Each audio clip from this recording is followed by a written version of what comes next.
This podcast is made possible through listener contributions to the ETV Endowment of South Carolina.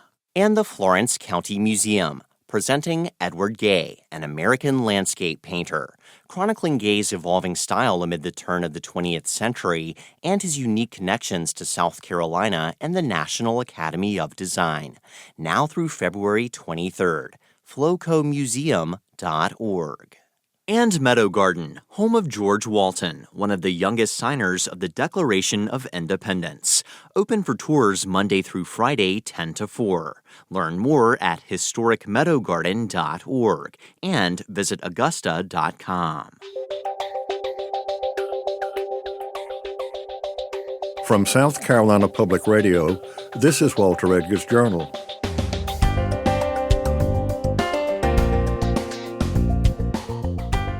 I'm Walter Edgar, welcoming you to our podcast about South Carolina culture and history with a nod to all things Southern. Today is a very special episode of the Journal. We will be remembering our friend and champion of Southern cuisine, Nathalie Dupree, who died on January the 13th, 2025. Nathalie visited us twice during the Journal's long run as a broadcast program, once in 2011, to talk about her book, Southern Biscuits, and again in 2013 when she published her magnum opus, Mastering the Art of Southern Cooking. We are going to hear excerpts from both of these programs today, beginning with our conversation on Southern cooking, which was recorded before a studio audience. With me today in the Susan D. Boyd and M. Edward Sellers studio is Charleston resident and longtime friend and cookbook writer extraordinaire, Nathalie Dupree. And we're recording this particular segment of the Journal before a live audience, which is something very special. We've got longtime friends of ETV and ETV Radio here. Nathalie, welcome back to the Journal. Well, thank you. I just love being on this show, and I love having people with us. The last time you were on the show, you were here with your book on biscuits, and you took out those dozens and dozens of recipes of biscuits because there weren't enough room for them in your... That's right. In this wonderful book, which, folks, is called Mastering the Art of Southern Cooking. A very big title. Yes, and your co-author, again, as it was for the Cynthia Graubart. She was my producer for my public television series, New Southern Cooking, and that was really how she learned to cook, from her grandmother as well. And we've been friends all these years, and she finally realized I was desperate for someone to get me in order, so she stepped in. Well, this is an incredible book, and it's not one of those, I'm going to flip to page 33 and figure out how to do a quick carrot salad. Because one of the things that Nathalie talks about, and I will get back to the beginning, is you have to look at it, when you look at a recipe, first of all, you have to read it all the way through. And it's so hard to read. That's the hardest thing we do. And then you talk about preparation steps, and you give really a how-to. When you say whisk something, you mean to use a wire whisk. You don't mean to get out the egg beaters. You don't mean to get out the mix master. You mean to get out a whisk, because all of that has a difference. So really what you're doing here is what Julia Child gave you advice a number of years ago, and that is your teaching. Right. And so let's go back to that. 30 years, 40 years? No, I'm not even going to tell you. Let's see, 1971, yeah, okay. When I met Julia Child. Yes, you were in France at the Cordon Bleu. I was in London, actually, the London Cordon Bleu. Okay. And I was the house American. So they brought me out to meet Julia Child. You asked her, what should you do with the rest of your life? I did. Of course, I had no idea who she was, but they... Now, folks, you're laughing, but this is 1971. Right. And this big, tall, imposing woman comes into my graduation class, and I'm the house American, and I really was much more interested in figuring out how to bone my whole turkey and fill it full of a mousse and put it a tongue mousse and put it back on and put a glaze on it than I was to meet this woman. But they brought me out, and So then after the exam, I went out and she was on the street. And I figured she was somebody. She was the first American woman that I knew that made a living from cooking. And you asked her what to do, and her answer was? Teach. She said, we need cooking schools. So, I mean, I had no idea who she was, didn't know anything about her, I'd never seen her on television. And when I came back to the United States, well, I took what she said as gospel. And you did it. First of all, I mean, you started off nicely. You left London, you went to Mallorca. Right. And cooked for a while. Right. Then you came home to Georgia. That's right. And it was wonderful. We started a restaurant. I ran the largest paper route in Covington, Georgia, to make the money to start my restaurant. We built it all ourselves in a cattle auction barn that had been cleaned out, fortunately. But the whole time I kept thinking about teaching, and I taught students at the restaurant. And then Rich's, which was a department store. A wonderful old Southern tradition. Wonderful store. Came to me and said they wanted me to start a cooking school. So I did. Yeah, right there on the first floor in Atlanta, right? First floor of Atlanta. And I didn't know what I didn't know. I called Julia again.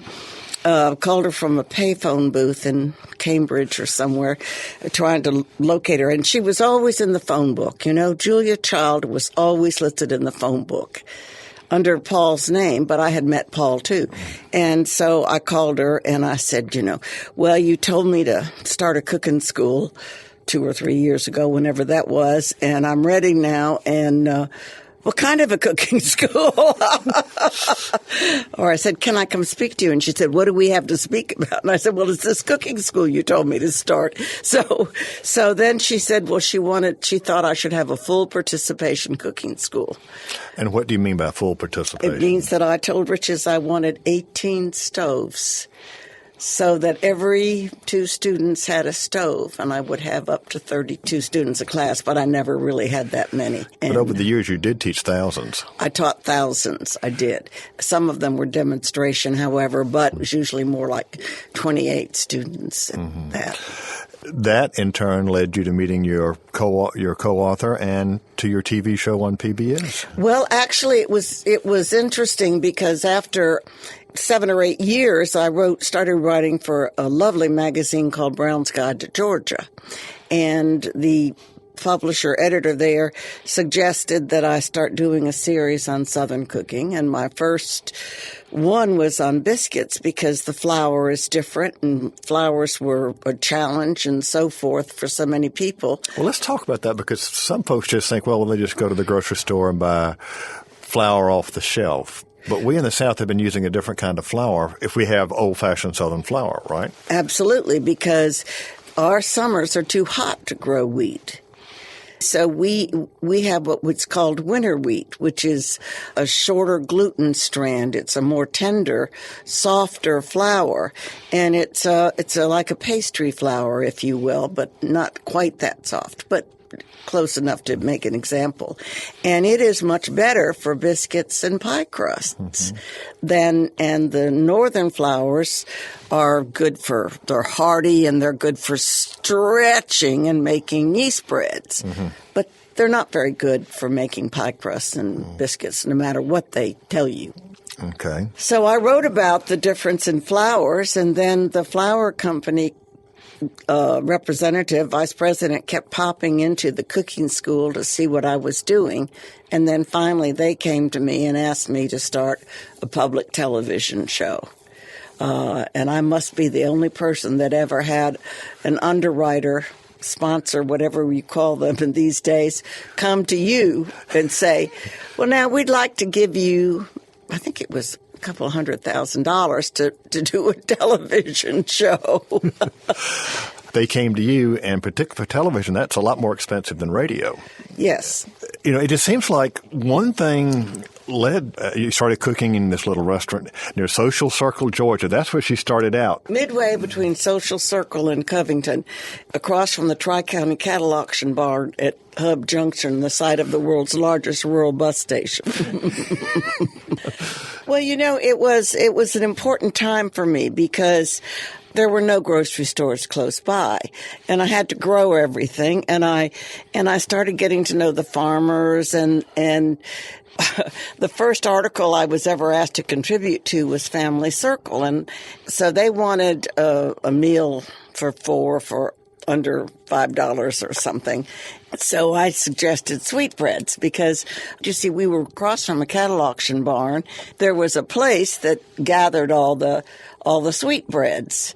And so sweetbreads are highfalutin, as you know. And so I would drive down there. Nobody else wanted the sweetbreads except the dog pound people, the people that fed the dogs. And so I would drive down and get those sweetbreads, and I would get them for like 50 cents. So this fancy editor had everything ready for this article, and it was going to be sweetbreads and brown butter, and then someone told her sweetbreads were $7 a pound. So I had to change it to chicken breast. But the reality was that I just lived kind of, my restaurant was just from the local farmers and so forth, and cooking from the local grocery store. And I still do that. There's nothing in the books that's not available at our local grocery stores, always with the exception of Parmigiano Reggiano, because I'm just not real fond of the green can. Natalie, particularly younger folks out there might not know what sweetbreads are. Well, sweetbreads are the thymus gland. And they're not sweet at all, and they're kind of knobbly looking things, and you have to cook them and then weight them down, and then usually I break them up and saute them. But so they're delicious. It's a part of the cow that you don't usually find them in your local Piggly Wiggly. Right. Some people would call them parts. Okay. All right. But in reading the introduction, it's really an essay. And that's one of the many things I really love about this book is you talk about how all of this happened. The restaurant, Rich's, the show, the writing in the cookbook, and that's where Julia Child comes back in again, right? Right. Because I helped found an organization called the International Association of Cooking Professionals, and I think it's Culinary Professionals now, but we got her to join. So I got to know her very well. She was on my board, and of course everyone loved her so much. And she would call me Dearie, as she did apparently everyone, but I didn't realize that. I call mine little chickens, my friends and assistants and so forth, and she called me Dearie. And she would come to Rich's because Faith Brunson used to run the cookbook section, and she was fabulous. And she would organize huge book signings of 500 to 1,000 people for Julia. Oh. So she would come to the cooking school, and we got to be good friends. And we went up to the bookstore together several times, and she said to me once when she bought Mrs. Dull, she said, Dearie, you ought to write a complete cookbook like this. Yeah, that was done in 1928. That was the last real encompassing Southern cookbook. There are a lot of them out there, and we've got friends like the Lee brothers who've done it, but this was to try to encompass everything. Right. And I don't say at all that I'm like Mrs. Dull, because she has 7,000 recipes, and we're running a little short with 720 or whatever it is. Let's talk about two things that are worthy of discussion. I know you and your husband Jack have the debate on what is the South and how you limit the South for Southern cooking. Pretty much for the most part, I agree with your definition. So why don't you tell our listeners what that is, and then I'll tell you where I think you digress. Well, Jack believes that the South is by definition the 13 states of the Confederacy, which would be, of course, logical and scholarly. But I have lived in many places in the South. One of them is this big place called Texas. Mm-hmm. And when I was there in 1957, they were just then giving up Southern food because our dormitory had a revolt about the Southern food and wanted to have Tex-Mex food. So I can almost exactly put my fingers on when they booed out the collard greens and brought in the tacos. So I know that Texas stopped being Southern, maybe from Dallas east. Mm-hmm. And so Texas is another country, except from Dallas east. Mm-hmm. And then I think Louisiana is its own cuisine. Mm-hmm. It is really its own country. Mm-hmm. And then... It could almost be two countries. That's North right. North and South Louisiana. It could be two countries, and I say that too. Sometimes I say New Orleans is a country state, kind of like Liechtenstein and places like that. And then Florida, which is, an enormous state, is at least two countries. And part of it, the top part near Gainesville is still the South. But then the rest is bringing in this wonderful other influence. And you do add what people would call at least parts of the border states, Maryland, Delaware, Kentucky. Yes. And, even parts of southern Illinois are more southern than parts of Texas and parts of Miami. Actually, all of those, Ohio, Indiana, and Illinois. In fact, most people don't realize that Cincinnati always considered itself a southern city. Absolutely. Cincinnati considers it a when people began to move out of the Carolinas after the Revolution, some went south to Alabama, Mississippi. Some of them went north through Tennessee into Kentucky and into Ohio and Indiana. So, there are lots of traditions, particularly if you start looking at certain European ethnicities like Scots-Irish. Absolutely. Certainly some Germans. But all of that's coming, So. All those German pig farmers. And then, of course, you had the great diaspora of African Americans leaving the South after the Civil War and before Civil Rights era and going up to the North. So defining the South is incredibly difficult. And a large part of it tags along with African Americans, of course, because they contributed so much to our food in themselves. So sort of where there's a diaspora, there is a pod of Southern cooking. And actually, if you look at that diaspora after World War I, African Americans went predominantly to the cities of the North and the Midwest. White Southerners went to the West Coast. That's right. There are big Southern communities in L.A., places like that. There are. And people don't seem to give up that Southern heritage. Someone will come up to you on the street that lives in Oregon and say, my mother was a Southerner, so I still cook Southern. They do not give it up lightly. Southern parents, I think particularly Southern mothers, leave a real imprint of the South through their food, I think, and through the culture. Well, I'm going to agree with you've got it right. Tell Jack he's got it wrong. You've got it right. Walter? He and I have disagreed on things before. It wouldn't be the first time. I know. But we do it very pleasantly. Yes. So that. But I might toss in Oklahoma, parts of Oklahoma. Well, absolutely, parts of Oklahoma. Yeah. For Southern. And I also like your inclusion of the diaspora. Whether you were black or white, you have Richard Wright going to Chicago, and he's keeping a part of that Mississippi heritage, that love-hate. That's how the Lee brothers ended up. They were in exile, as they said, in New York City, and all of a sudden people wanted boiled peanuts. And that was the beginning of the Lee brothers' enterprise. Right, and that's when I began to miss Southern food. When I really understood it was when I went to England to live, and I missed it. It's just amazing when you go away from your culture how much you miss those early dishes that seem to mean something to you. And my mother was a terrible cook. Well, she was, because nobody ever had the time to really teach her either. Her father died when she was young. Well, I think in addition to your geographical definition of the South, I think you make a wonderful case, and this is going to make the cultural geographers and anthropologists go wild when they read this. The textures and qualities of Southern food, there's something that sets Southern cooking apart. And the first thing you toss out there is crispy. Yes, crispy. Who else really has crispy the same way? Well, and you're not just talking about fried, although, Right. country fried steak, or some people call it chicken fried steak, fried chicken. There's actually nothing worse than badly done fried chicken. I agree.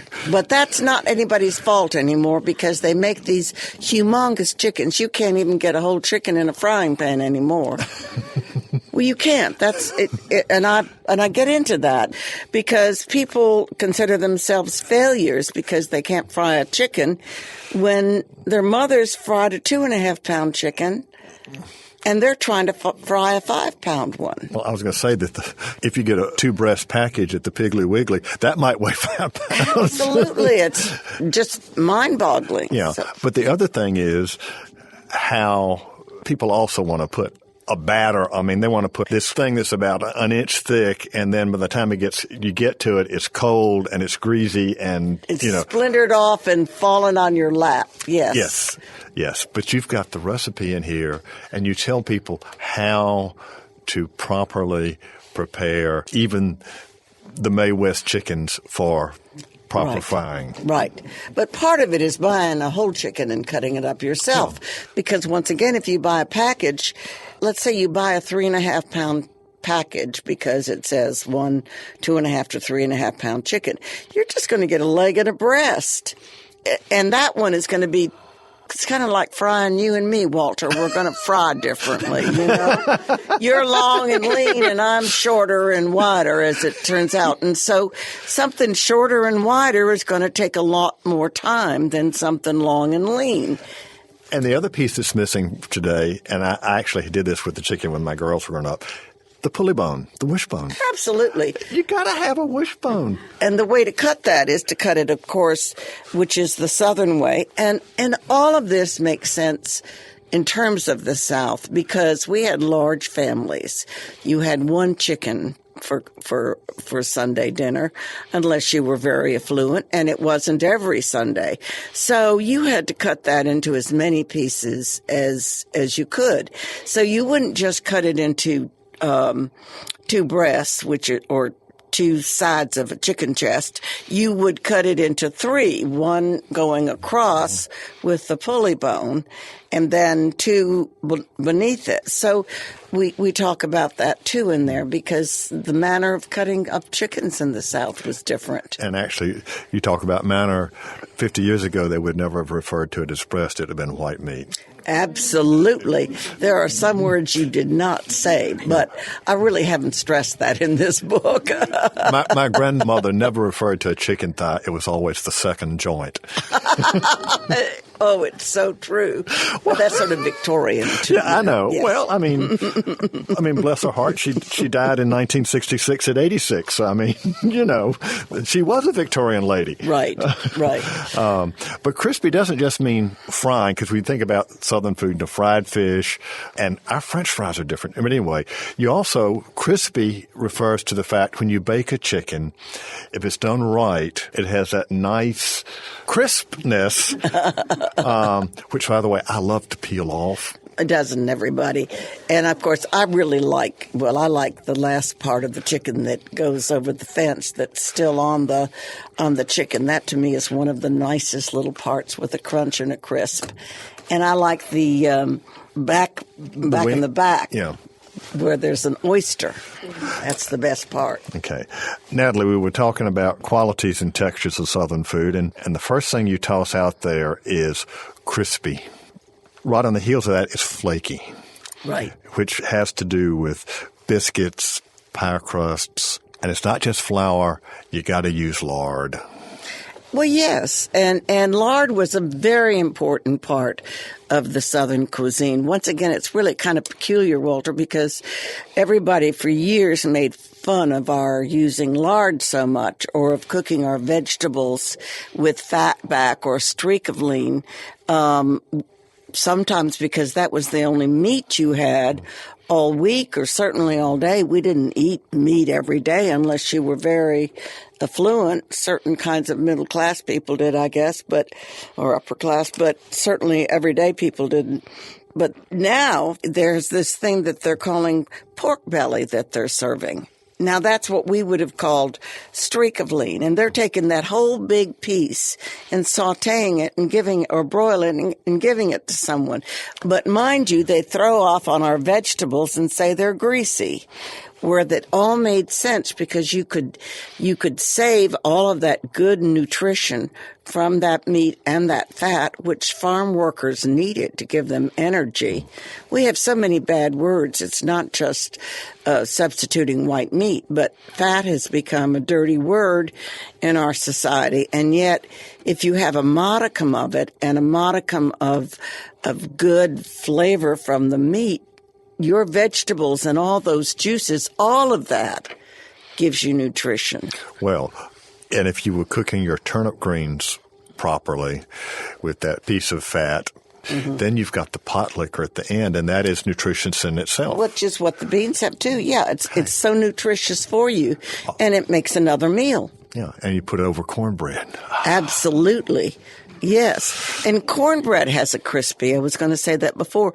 Cornbread, that outside of a properly prepared cornbread, is supposed to be brown and have a crispiness to it. It's supposed to have a crunch just before you get into the inside of it. But not sweet. Oh, no, I don't put sugar in my cornbread. Do you? No, absolutely. Where did they get that from? Maybe it's the same people who put sugar in their grits. Oh, well, that's bad. I mean, I agree.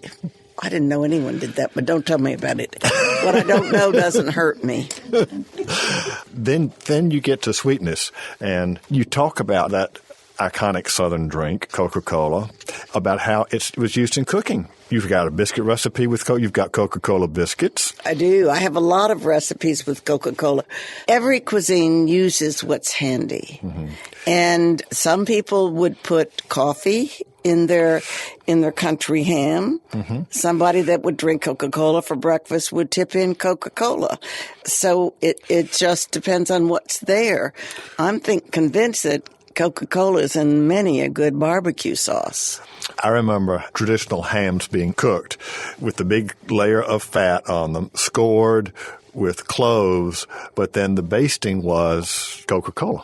Absolutely. Basted with Coca-Cola. Or I have, if I do cook a whole country ham, which I very rarely do anymore, because now that we are free of trichinosis in the United States, more and more we are able just to slice those cured country hams and treat them like prosciutto.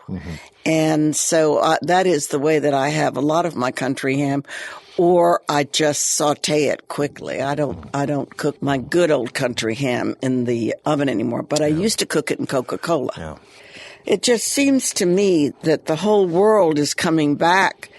There's this enormous focus on Southern food, and there are a couple of real legitimate reasons. One, we're larger than Europe. I say that it's kind of a stretch, but you could probably gerrymander it. It's pretty close. Yeah, it's pretty close. And we have all these cuisines that John Taylor really codified low country cuisine. Well, once you start dividing a geographic area up into different cuisines, that's when you know you have a real cuisine.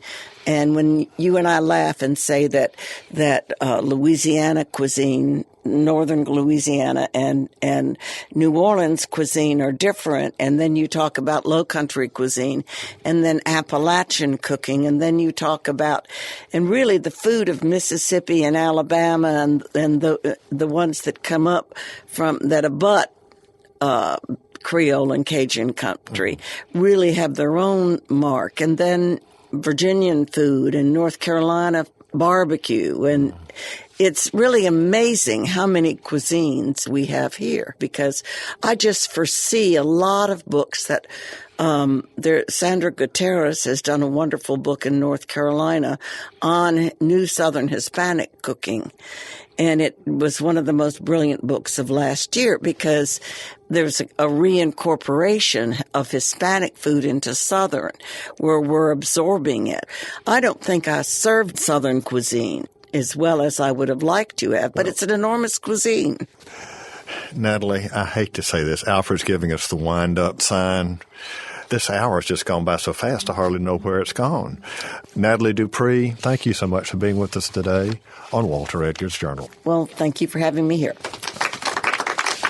This is Walter Edgar's Journal, and today we are remembering chef, culinary writer, and champion of Southern cooking, Nathalie Dupree, who died on January 13th at the age of 85. To finish this episode of the Journal, we're going to hear a bit of conversation from 2011 when Nathalie came by our studios to promote her book, Southern Biscuits. She made biscuits for us that day and then told us and our listeners how to make the simple starter recipe she used. And Walter, I will never forget when she walked into our old studios, she said to me, "Where is your oven? I want to make biscuits." And we both went, Oven? Biscuits? We had a makeshift canteen of sorts, if I remember rightly, Alfred, and the oven was one of those toaster things. It was a toaster oven. And you know what? She didn't blink. She went in there. She had her bag. She had a bag, and she started pulling things out of it. And I kept wondering what was coming out of it next. But as you will hear when she describes how to make a basic Southern biscuit, she used her hands to mix the dough. And I left her at that point and said, I'm interested, but I've got other things to do so we can get ready to record. And when I came back a little bit later, she had a couple of biscuits, several biscuits, sitting there smelling like a Southern biscuit should and ready to go. And tasty. Yes, they were delicious. So anyway, that's Nathalie Dupree. We're ready, willing, and able to cook anywhere, anytime, and just about anything in her wheelhouse. So let's listen to a little bit of that conversation. Well, actually, I'm working on a terrible book called Mastering the Art of Southern Cooking. It's going to be too big. It's got so many details. And when we got to biscuits, we realized, the we is my wonderful co-author, Cynthia Graubart, who was my producer for New Southern Cooking. Mm-hmm. She did 72 of my television shows, and she went on to write cookbooks, too. She had the best teacher, after all. Personal lessons. No, we just kid about that. But we realized that we had so many biscuit techniques that we couldn't possibly put into a huge book like Mastering the Art of Southern Cooking, where we're trying to winnow things down. Mm-hmm. And so, it's as hard to know what to get rid of as it is to know what to keep.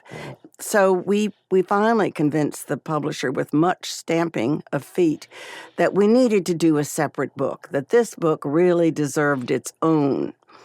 What we're trying to do is codify all the Southern techniques that really make our food different.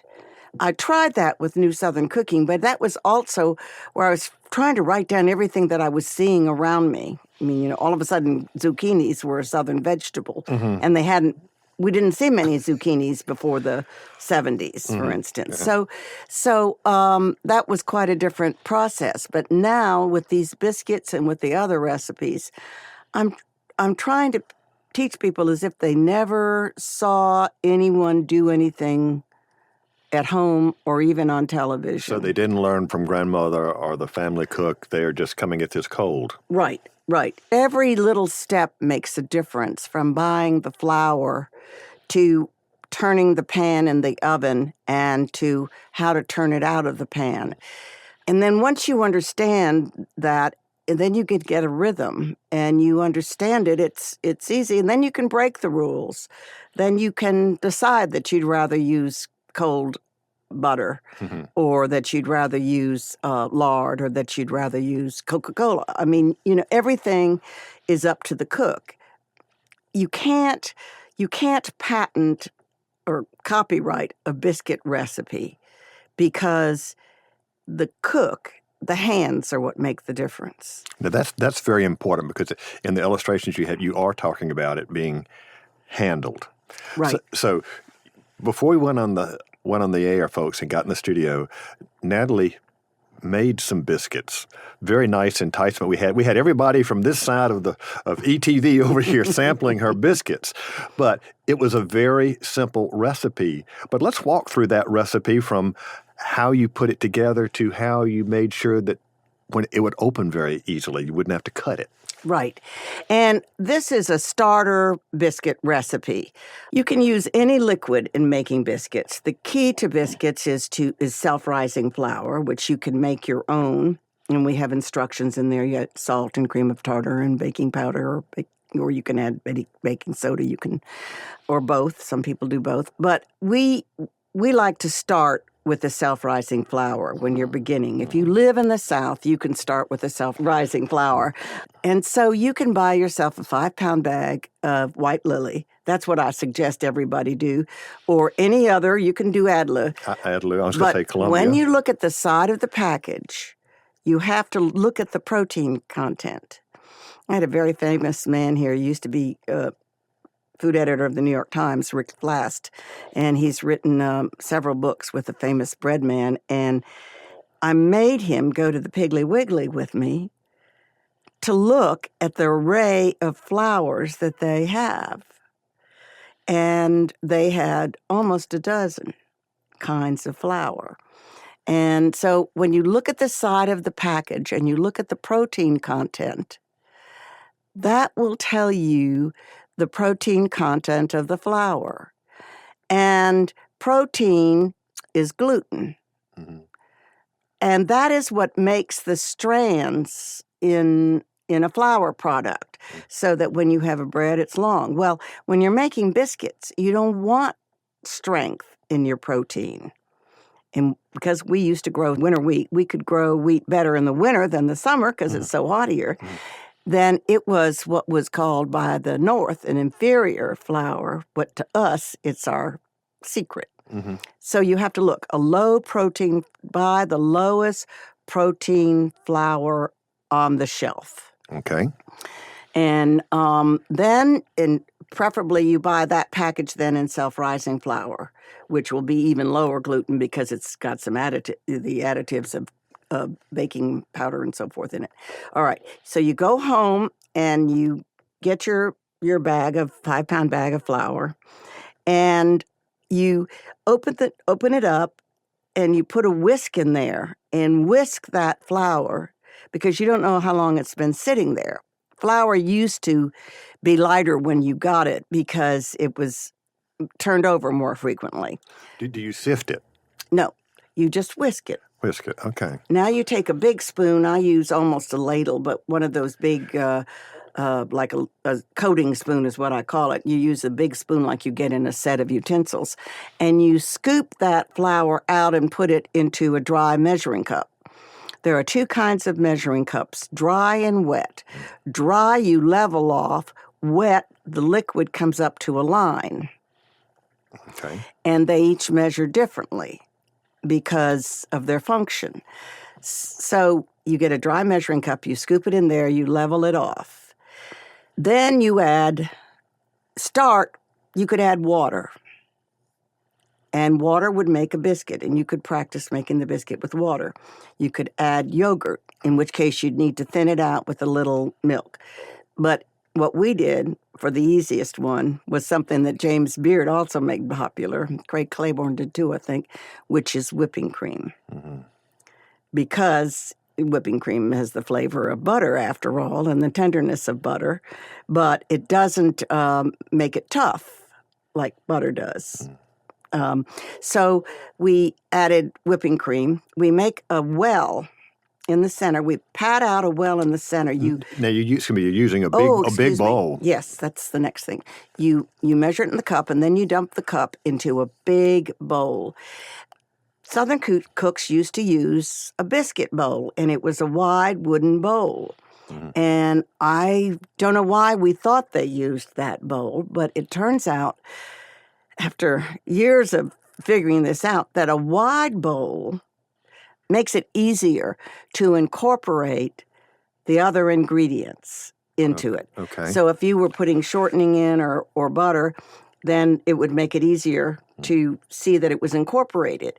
If you use a small bowl, then you mash, and you're overworking.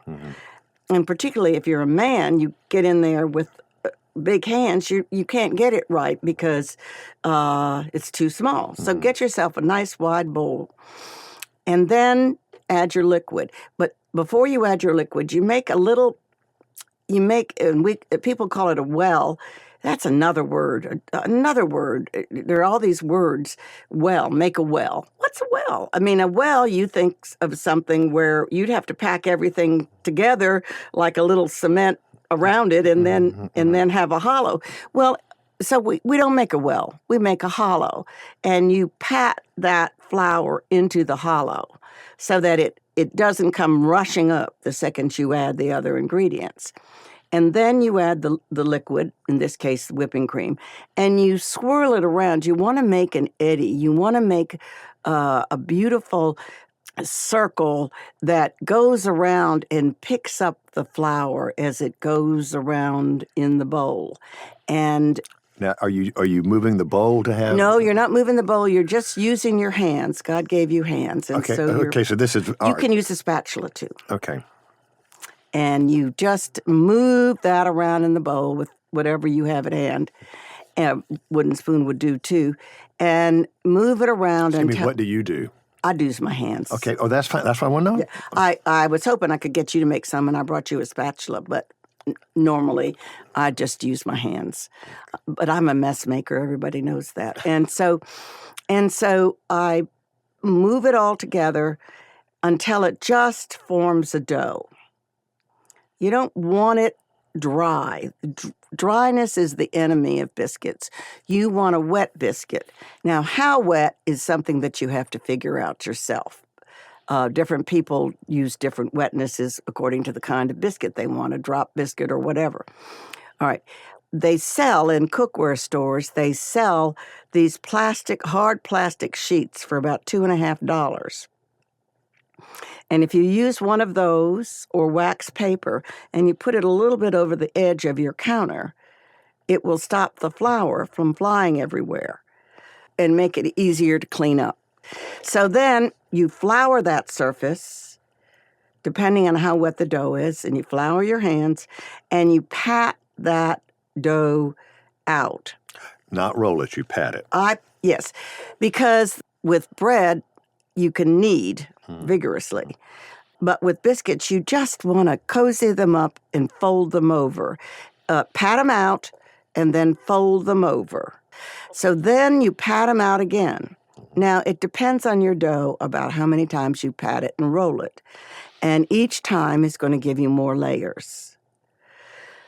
If you only have 2 folds, then you're going to get less layers than if you have 4 or 5. But start making 2 folds, pat it out, and then cut it. I'm like you, I want a small biscuit. You cut straight down, you don't twist or anything. And so you cut out 2 and put those on a greased baking sheet if it hasn't been used in a long time, but you may find that you don't need to grease it after that. And then fold it over again and cut out the next 2, put them all in order, folding over each time, and then by the time you're through, you're going to find out which feeling you like for your biscuits and which look you want for your biscuits according to how many times you fold it. So then... How many times did you fold those biscuits that we had today? I did them about 4. I was going to say it was not just the single... No. But the fold is important at the end because when you cut out that biscuit, and you don't want to cut on the edge, you want to cut just inside, and you always cut biscuits from the outside in so that you don't waste any scraps. Then you want to take that biscuit and if you fold it, it will split evenly for your butter or your sorghum or whatever you've got in there.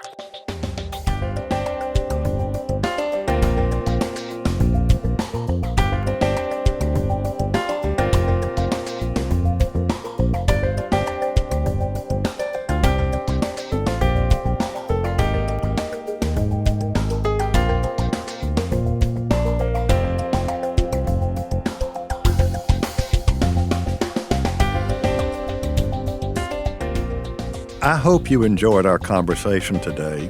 I know that I did. Nathalie Dupree was more than a chef and culinary writer and a champion of Southern cuisine. She was a teacher.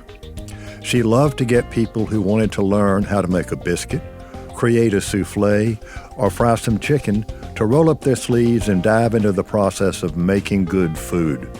And she was someone who encouraged talented young chefs and writers, often introducing them and their cookbooks to the public by gathering her many food-loving friends in her and her husband Jack Bass's home in Charleston to meet the new chef and eat his or her food. She will be missed. Walter Edgar's Journal is a production of South Carolina Public Radio. I'm Alfred Turner, and I produce the show, which is made possible by listener contributions to the ETV Endowment of South Carolina. Remember, the views and opinions expressed on Walter Edgar's Journal are not necessarily those of South Carolina Public Radio or its underwriters. New episodes of Walter Edgar's Journal are published on the first and third Fridays of the month and are available at southcarolinapublicradio.org, as well as your favorite podcast provider. We'll talk again soon.